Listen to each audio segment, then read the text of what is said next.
Hello and welcome to the video for 3.3, looking at the collapse of democracy and particularly the role of Hindenburg, Papen, Schleicher and the Backstairs Intrigue leading to Hitler's appointment as Chancellor. Before we begin thinking about the roles of those key individuals, it's worth us thinking generally about why did democracy fail in Germany? We can't just blame it on the actions of a few individuals. There's a lot more broader reasons that we need to be aware of. So first of all, German democracy was essentially dead well before the establishment of the Nazi dictatorship and well before Hitler became Chancellor on the 30th of January 1933. Historians talk about democratic rule being seen as terminal from the summer of 1930 because of these three reasons that we've got listed below. First of all, from the very start of the Weimar Republic, from when it was first formed in November 1918, they had faced the hostility of the established elites. Key figures in German society rejected the idea of a democratic republic.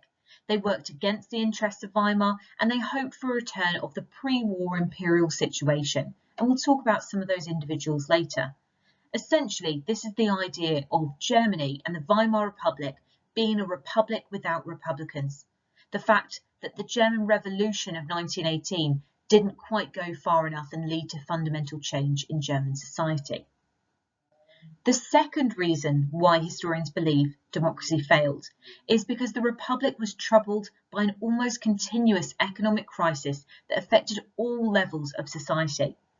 They inherited the enormous costs of World War I with those 1.44 billion marks in debt. They had the burden of post-war reconstruction, the burden of the Allied reparations, and the expense of the new welfare benefits that they promised with this new constitution. Hyperinflation was dealt with in the summer of 1923, but still economic problems remained disguised and unresolved. For instance, Germany and their economy was very much reliant on American loans. These had dramatic consequences with the onset of the world economic crisis in 1929, and Germany was particularly badly affected because of the weaknesses with their economy. The third key reason is that democracy lacked political support. There was never total acceptance of or confidence in the system and its values. There was a narrow base of popular support and they were caught between the extremes of the left and right. German society was incredibly divided politically, and as time went on, the Weimar Republic struggled more and more when its legitimacy was questioned. These problems were hidden and masked to some extent during the golden years, but they remained from the very beginning of Weimar.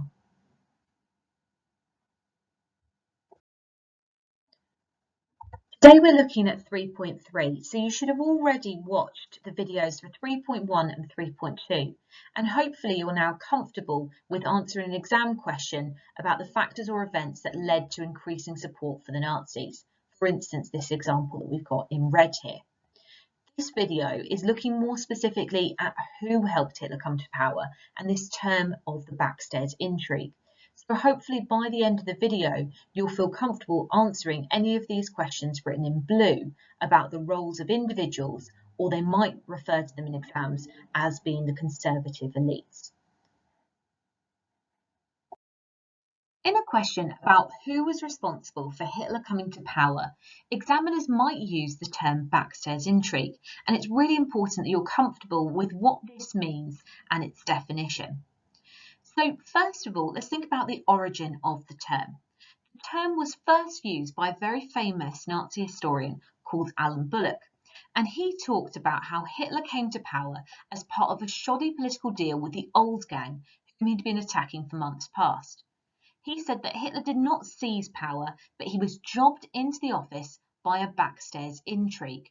Remember, ultimately, the decision about who became Chancellor was up to the president. And the president was influenced by key conservative elites like Papen and Schleicher. He'd been influenced by the fact there had been so many unsuccessful governments that eventually he came to the conclusion that it would be safer to have Hitler in government rather than to be excluded from it. So as we've mentioned, Papen, Hindenburg and Schleicher are really key figures here, but so are people like Brüning as well. So we're going to look at the roles played by these different people. For instance, you're going to think about the role that Schleicher played. For instance, when he took support away from Brüning and basically led to the collapse of his government. He then also did the same to Papen when he removed support from him. And then when Schleicher had his own turn at being Chancellor for just over a month, Papen then starts the Backstairs Intrigue against him and basically backstabs him and ends up letting Hitler be Chancellor. So this Backstairs Intrigue is referring to all these kind of shoddy deals between these old conservative elites. We're now going to start looking at the different chancellors and their roles in bringing Hitler to power. Now, before we begin, it's worth looking up this cheat sheet, which we stuck into your exercise books when you did Unit 3. If you don't have a copy, you can email me and I will send you one because obviously it's a bit too small to read. But what it does is it gives you a quick overview of the main things that you need to know about, for instance, the fall of the Grand Coalition, what Brüning's government was like, what Papen's government was like, and what Schleicher's government was like.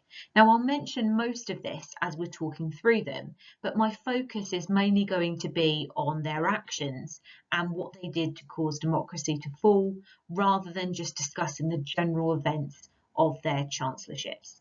So it's worth looking and having a quick read of this first, if you can, and then you might find that the rest of it makes a little bit more sense and it's kind of a bit fresher in your mind. So the first Chancellor that we're going to be looking at is Brüning, and he was Chancellor between March 1930 and May 1932. And he's somebody that has really divided historians into what his aims were and about his impact as well. Some people have been quite kind to Brüning, and they've suggested that he was actually a potential saviour of Weimar democracy. Some people talk about him being the last offender of it, whereas others are a little bit more harsh about Brüning, and some people have described him as an enemy of the Weimar Republic and the destroyer of Weimar democracy. So we can see there's really divided opinions on him. Let's think about his aims first of all, though. Now, first of all, he did want to try and gain some more support from the Reichstag. He was very aware that his position depended on him having the favour of President Hindenburg and von Schleicher. And therefore he did want to try and call some elections, which he does in September 1930, in order to gain greater support. However, he didn't mind a more authoritarian system of government, and actually in his memoirs he stated that he wanted the monarchy back. What we do know as well is that he did try and end reparations. He allowed the depression to deepen to give him more evidence on an international scale that reparations needed to end. That's what his aims were. Let's think about his actions and what he did. Bear in mind, in a couple of slides' time, I'm going to give you a summary of exactly what he did in each month so you can see it and make a bit more sense of it afterwards if you're struggling with the key information. But here we're just going to think about his actions to begin with. What did he do while he was Chancellor?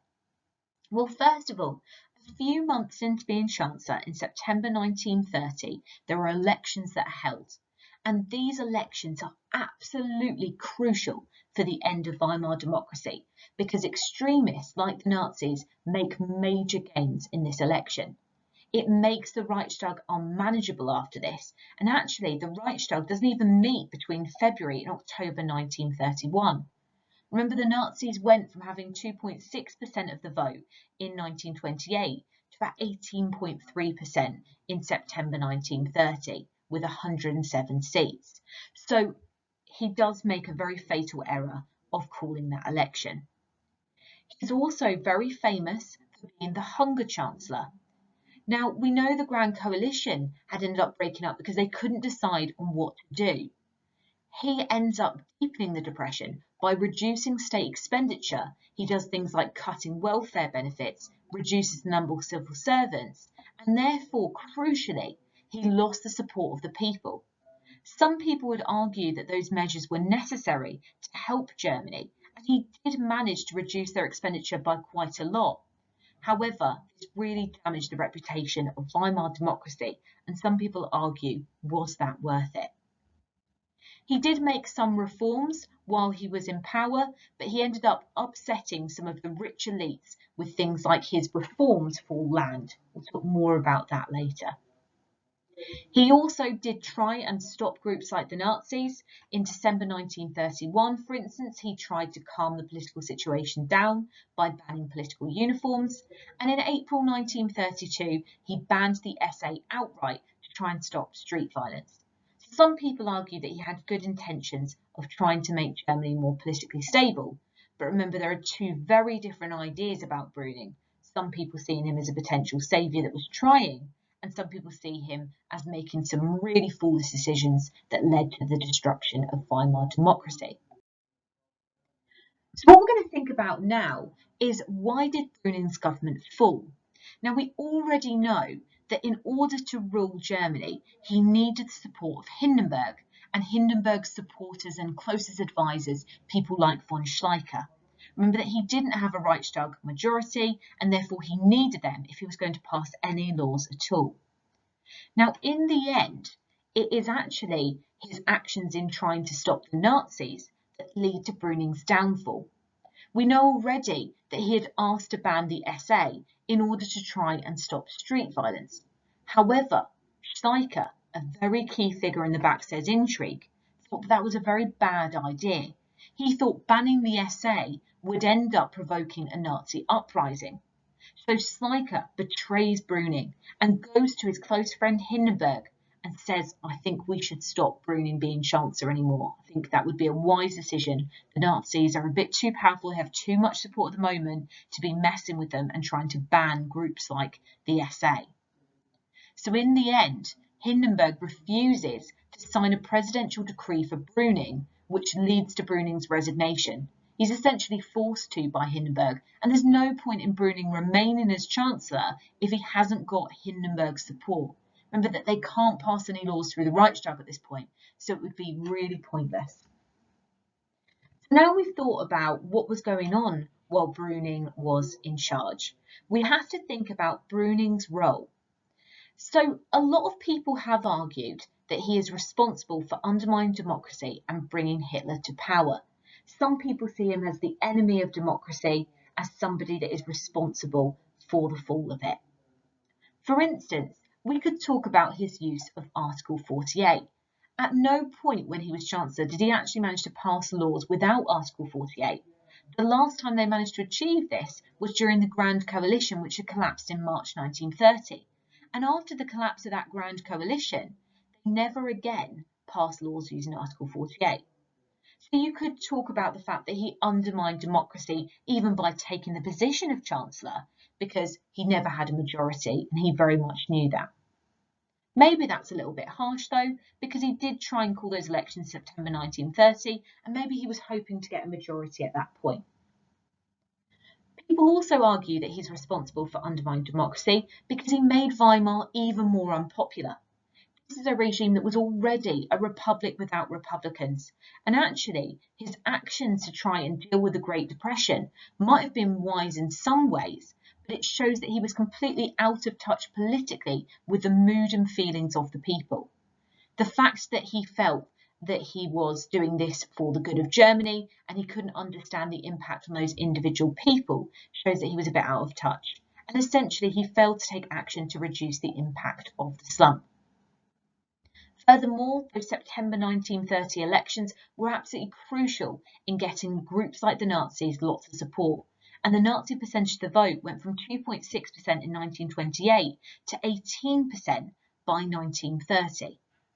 And that made the Reichstag even more unmanageable than it was before. People were also worried because the communists were also gaining a substantial amount of votes, and therefore it caused growing alarm from the middle classes about the power of the extremists, including those on the left wing. So think about your own arguments for Brüning. What would you say? Would you say that he is somebody that is responsible for undermining democracy? Would you say he's responsible for bringing Hitler to power? What would you think about him? So on the next slide, we're going to have a bit more information for you for your revision notes. If you're still not feeling very confident about Bruning, you can pause this slide here and have a little look at more detail about what he did while he was Chancellor. If you're feeling confident with Bruning, you can just move straight on and we'll be looking at Pappen's time as Chancellor. As you know, Bruning lost the support of Hindenburg and Schleicher when he decided that he was going to try and ban the SA in April 1932. Now, after he's been Chancellor, Papen then has a go between May and December 1932. This is because Schleicher and Hindenburg believed that he was in a better position and he would be able to try and win round the Nazis and get them to agree to be on the side of the government. As well as getting Papen to be the new Chancellor, they'd also promised Hitler that there would be a new Reichstag election that would be held in July 1932, giving him a couple of months to prepare for it. Now, Papen is somebody that is quite an authoritarian figure. He wanted to introduce a new government that would be much more authoritarian than in the past. He wasn't somebody that believed in democracy. We can see this by his actions because he's famous for forming the so-called Cabinet of Barons. This was basically where he constructed his government on a non-party political basis, following the orders of Hindenburg and Schleicher. So there were actually only some DNVP political party members that were part of the cabinet, and the rest of the cabinet weren't actually politicians, but instead were men from the landowning and industrial elite. So this meant that they really had limited support in the Reichstag, and that meant that Papen had to continue ruling by decree, just like his predecessor of Bruning. Remember that they hadn't had anybody using the Reichstag to form a majority since the collapse of the Grand Coalition. Now, Papen, being somebody that favoured authoritarian rule, established it in Prussia. For instance, in June 1932, to try and keep the Nazis happy, he lifted the ban on the SA and then ended up restricting the left-wing press. So he was generally much more favourable towards the right wing and the Nazis, and much harsher on parties like the SPD. Now, in the chaos of these times, that led to a new wave of street violence, and this helped people like Nazis to be able to suggest they were going to be a party that would bring some calm to Germany. So it actually resulted in Hitler now being in a stronger position in his dealings with Papen and Schleicher because they've got lots of support, and actually the situation is even more chaotic now that they have got this authoritarian rule in Prussia. We've just mentioned that the Nazis were in a stronger position after the July 1932 elections. Now that's the election where they got their highest ever share of the vote and where they had 230 seats in the Reichstag, or 37% of the vote. Now this is one of the reasons for the fall of Papen's government, which happens in December 1932, because it allows Hitler to now be in an even stronger position in his dealings with people like Papen and Schleicher and Hindenburg. Remember that before, the last election was in September 1930, where the Nazis had got just over 18% of the vote, whereas now they've got 37% of the vote. Now, in this position, they ask Hitler if he wants to be Vice-Chancellor, but Hitler refuses, and instead, to show that he's angry that he's only being offered the position of Vice-Chancellor, he decides to attack Papen's government, where he tries to call a vote of no confidence. Now, this is shocking, the result of it, because 512 people vote that they have no confidence in Papen to 42 that believe that they do. Now, this meant that they had to call some new elections in November. The November 1932 election is a really crucial one because, surprisingly for the Nazis, they ended up losing some support. They went from having about 37% of the vote down to 33.1% of the vote. So they're going from having 230 seats down to 196. Now, the reason for that is that many middle-class voters ended up returning to parties like the DVP and the DNVP. Both those parties saw a modest revival in their electoral support. Now, some people say that's because some middle-class voters had become quite disillusioned with the Nazis over their attack on Papen's government. Nevertheless, this was still a very worrying election for many Germans because this is the election where the communists get their greatest share of the votes ever, and they get 16.9%. So this election was bad for the Nazis and good for the communists. In terms of Papen ended up being one of the biggest losers as a result of this November 1932 election. And that's because his government was facing a hostile Reichstag majority and had lost credibility in the eyes of the army. Papen had hoped to ban the Nazis and the communists and use the army to try and enforce an authoritarian style of government, just like what he tried to do in Prussia, which would bypass the Reichstag altogether. However, he couldn't do it as the army refused to support him.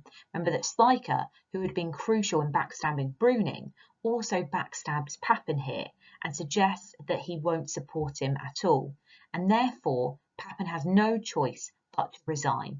He's already had that vote of no confidence in the Reichstag, where 512 people have voted no confidence to 42 that said they've got confidence in him. And now, crucially, he's lost the support of Schleicher and Hindenburg. So he ends up having to resign, and Schleicher becomes the next Chancellor.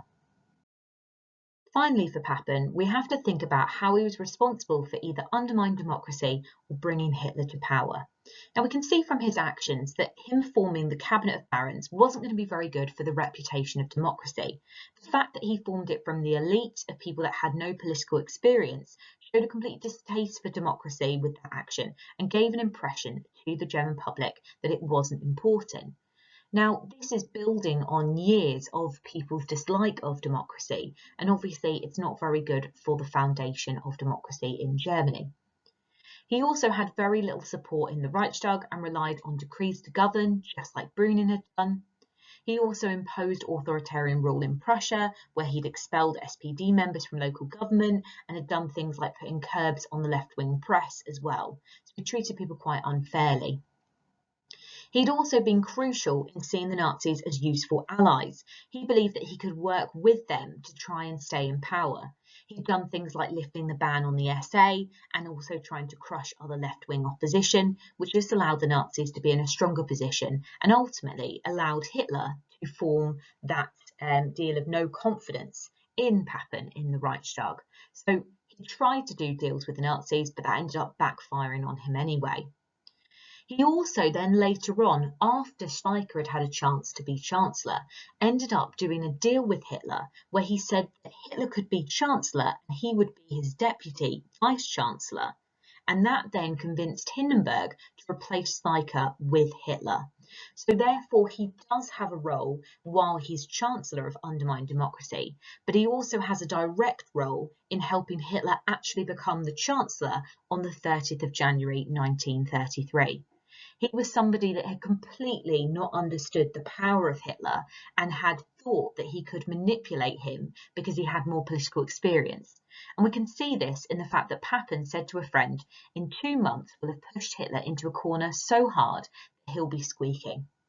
So he had completely not understood Hitler's intentions and the power of Hitler and the fact that he was going to be able to consolidate that position and become a dictator in a relatively short period of time. So we could think about Papen's arrogance being responsible for bringing Hitler to power to some extent. Next we come to Schleicher, who was the Chancellor between December 1932 and January 1933. Now, Schleicher has already been a key figure so far. We've already seen that he's done things like being responsible for the dismissal of both Papen and Brüning. And in the end, even though he preferred to influence behind the scenes, he realised how dire the situation was and persuaded Hindenburg to appoint him as Chancellor. Now, he had a few different aims. First of all, as a senior figure in the army, he wanted to try and protect the interests of the army. He wants to try and make sure that there's a more authoritarian style of government, and really crucially, he wants a broader based government to try and avoid a civil war. He's very wary about the power of the Nazis and the fact that the communists have increased their share of the vote as well, and he wants to try and stabilise Germany as much as possible. Now, he decided to try and do a deal with the Nazis. He'd previously been involved in talks with Hitler during both Papen's and Brüning's chancellorships. He thought he was going to be successful in his role of Chancellor if he could persuade the Nazis to join a coalition government with him. And he thought that this was the right time to achieve that because they'd obviously lost a lot of support in the November 1932 elections, going down from 37% of the vote in July to to 33% in November. He was also aware that they were running out of money for propaganda, and there were some internal divisions going on between the more left-wing elements of the party and Hitler. So he decided that he wasn't going to try and do a deal with Hitler personally, because that hadn't worked out for people like Papen and had resulted in the vote of no confidence. So instead, he tried to negotiate with Strasser. Now, Strasser, by the early 1930s, was second only to Hitler in terms of power and popularity. So he'd chosen this person carefully that he was going to try and do this deal with. However, Hitler moved quickly to purge Strasser from the party, and therefore Schleicher's deal with the Nazis had failed. He couldn't then go back to Hitler after he'd just basically tried to go behind his back to another person within the party. So after that, he then tried to win the support of the left wing, and he attempted to do this by a more progressive social policy. He was doing things like talking about cancelling cuts in wages, considering things like large-scale job creation schemes, and really crucially, he even talked about breaking up larger states in the East.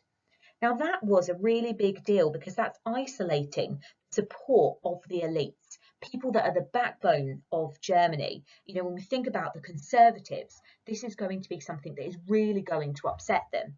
So he upset these rich and powerful people, but he also struggled to try and attract union support. And the left wing, knowing that he was a right-wing figure, didn't support him despite the fact that he was saying that he would do all these things for them.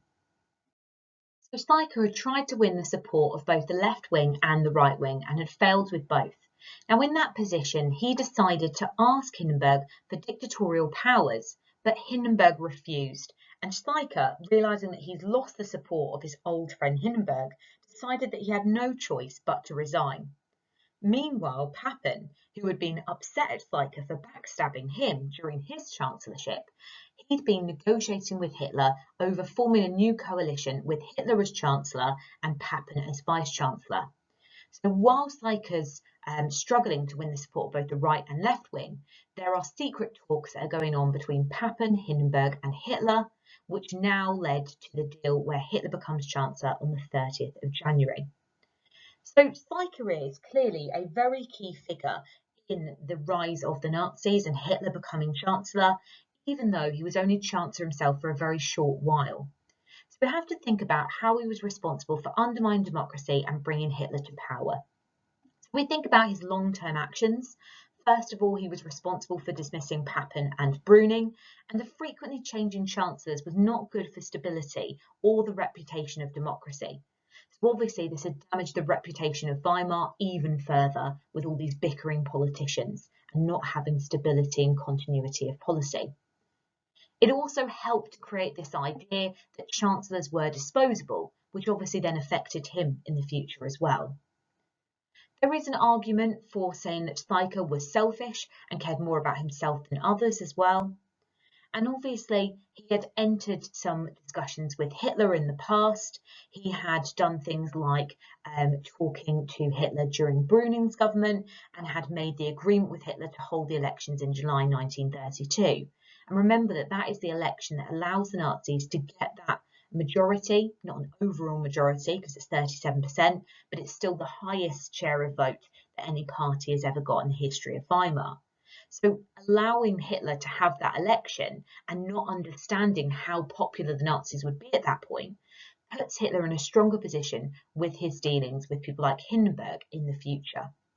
So in terms of over the last year or so, thinking about what's going on in 1932, Schleicher has been absolutely crucial in allowing the Nazis to get more support.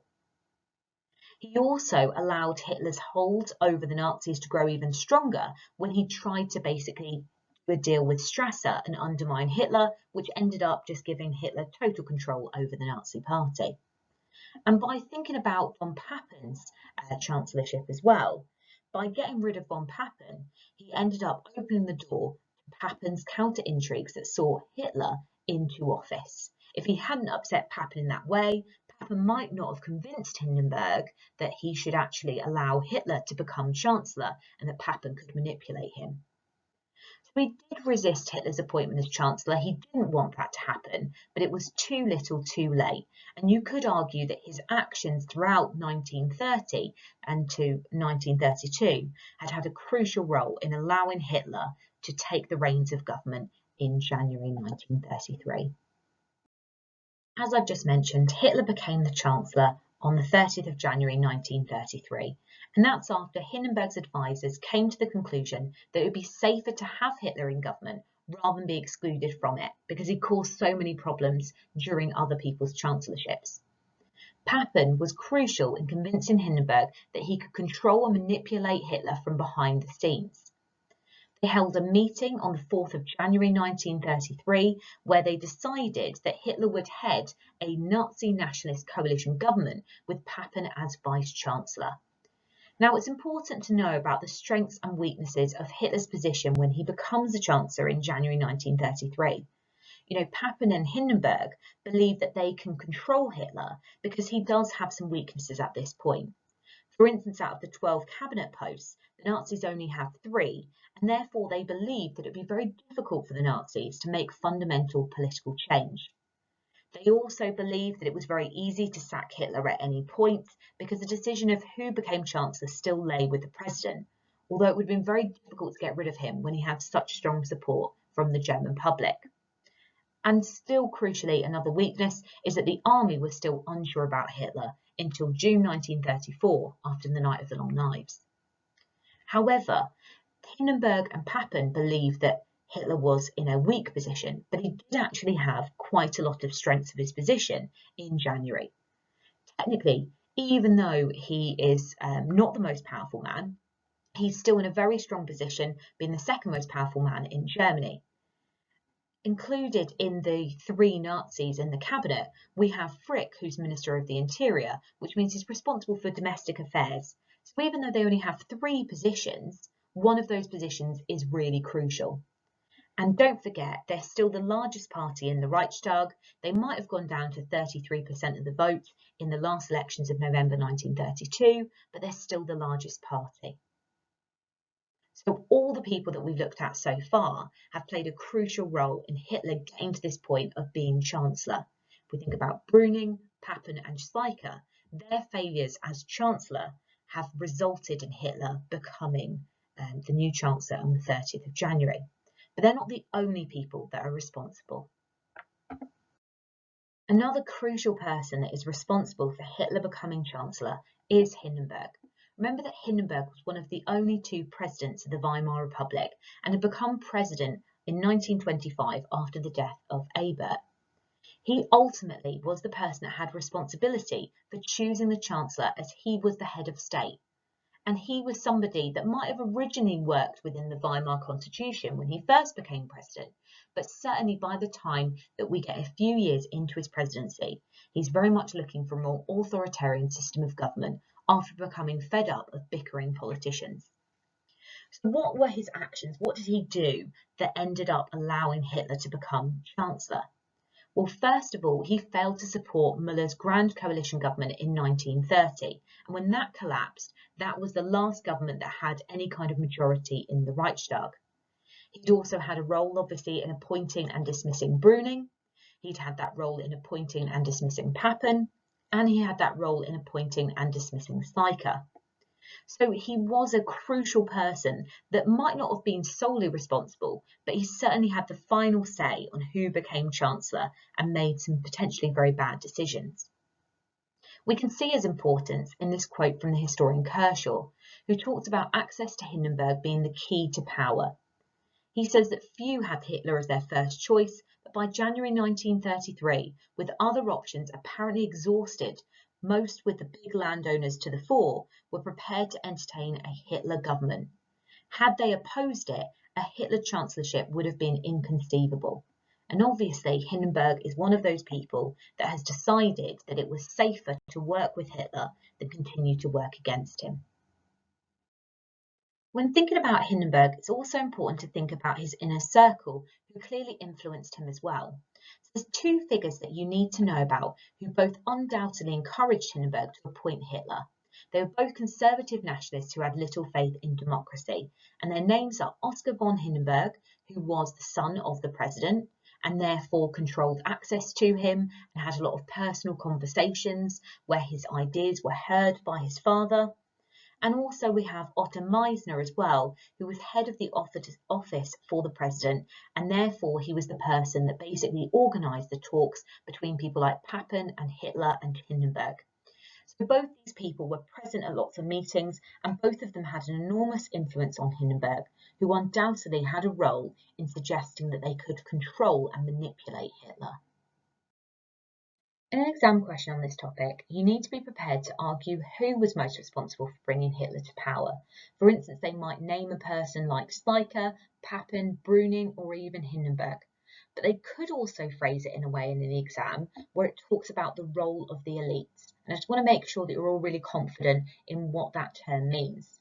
And when you're thinking about the role of the elites, we're thinking about the collective group of people that influenced Hindenburg and Hindenburg himself. So we're thinking about those powerful people in German society, those wealthy people who had status even under the Kaiser, who were crucial in allowing Hitler to become Chancellor. But remember, it's not just the elites, it's not just the Backstairs Intrigue that allows Hitler to become Chancellor. He also is able to become Chancellor because he had the support of a large section of the German public. Obviously, he never had an overall majority, he never got more than 50% of that vote, but he still had a large amount of support from the public. And we can see the fact that both of these elements were crucial, Hitler ending up having the support of the elites and the support of the general public, in this quote from the historian Salmon. He talks about Nazism came to power as a result of a miscalculation by conservative politicians and the military after a large number, but by no means a majority, of the electorate had put it in a position to contend for power. It's up to you what you would argue. You could talk about the elites being responsible for actually helping Hitler become Chancellor, but you could also argue that it's actually the general public voting for him in large numbers that even gave him that opportunity to be considered by the elites. We can see that idea of Salmon illustrated in this diagram, which comes from the SHP book. You can see, obviously, Hitler becoming Chancellor was the result of the fact that there was this growth of mass support for the Nazis, which is going back to some of the stuff that you looked at in 3.1 and 3.2.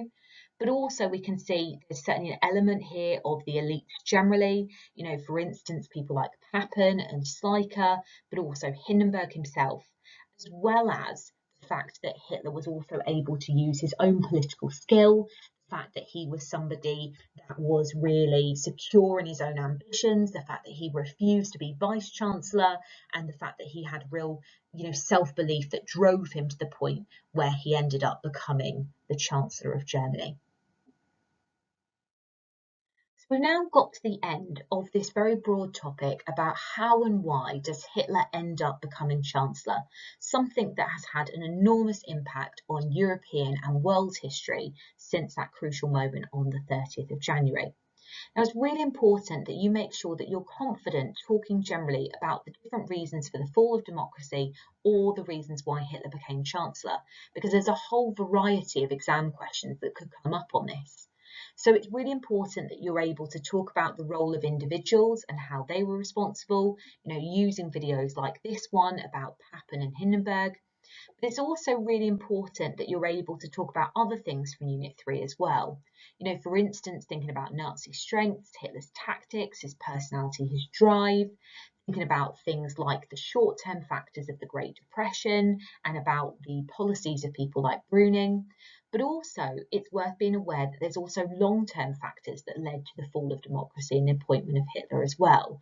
For instance, the fact that the German public generally had quite anti-democratic attitudes, the kind of legacy of the First World War, including things like the Treaty of Versailles, the constitution that had been published in August 1919 that had basically weakened Weimar Germany from the start, thinking about economic problems, even the long-term problem of hyperinflation and how that undermined people's faith in democracy, but also things like the Great Depression as well. There's loads of different reasons why democracy failed in the Weimar Republic, why Hitler was able to become Chancellor, and we're going to see a diagram which you should have in your books on the next slide. You should already have seen this before, but this is a really good summary of lots of different reasons why the Weimar government collapsed. We've got about things like long-term, like the First World War, the German Revolution and the Constitution. We've got things like the threat from the left, economic problems, politicians and political problems, looking at things like the growth of mass support for the Nazis and why, the kind of mood of Germany at this point, the German people and their attitudes, things like how they were impacted by the Treaty of Versailles and the Allies, and also some stuff about German history as well. So you can use that to help you if you're ever stuck with an exam question that's asking more broadly about why Weimar collapsed. Obviously, you wouldn't be able to talk about all of these in an exam question, but it's important that you can draw on different ones. Also worth making sure that you've got a couple of historians who you feel confident in using when talking about the failure of the Weimar Republic. On page 158 to 159 of the SHP book, there is a sheet that looks like this that talks generally about different reasons why the Weimar Republic failed according to historians. For instance, it includes quotes like this one from Geary, talking about the Weimar Republic failed to create a deep-rooted legitimacy of its own. It had lost the struggle for the hearts and minds of the people. So you might want to pick out a couple of quotes that you are then confident in using in exam answers. It's on Teams and should be in your blue content books as well. We focus a lot about why did the Weimar Republic collapse? Why was Hitler able to establish a dictatorship by 1934? But it's also important to think about another argument that historians have had over the years about could Weimar have survived if it hadn't been for those economic circumstances that they were the victims of from 1929. Now, it's important to note that the Weimar system was already facing problems even before the Great Depression. There's lots of issues with weak Weimar governments, the fact that they had signed the Treaty of Versailles and paid reparations in 1921 had undermined people's faith in the government. Many historians also stress that Weimar had a fundamental problem in its lack of legitimacy in the eyes of millions of Germans. Many of the elites had never been committed to parliamentary democracy, and by the time we get to 1930, they actively move against it. The Weimar Republic also generally struggled to deal with continuous economic problems when you think back to things like hyperinflation in 1923. And some historians like Puker have said things like, perhaps the miracle of Weimar is that the Weimar Republic survived as long as it did. There are lots of people that have been quite negative about the Weimar Republic and suggested that it had a lot of long-term problems that ultimately were always going to destroy it. However, there are some historians that are trying to be more positive about the Weimar Republic and believe that the economic and international situations were improving by the end of 1932. Some of them argue that if these trends had continued, it's possible that the moderate parties might have regained their electoral support at the expense of extremists, as they had done in 1928, when the Nazis only had 2.6% of the vote. And maybe they could have formed a government backed by a majority in the Reichstag. So Kershaw argued that the future for Weimar looked promising, and obviously it's unfortunate that the Nazis were able to take the reins of government in 1933. It's worth thinking about your own argument for this on whether you think Weimar could have survived or not without things like the Great Depression.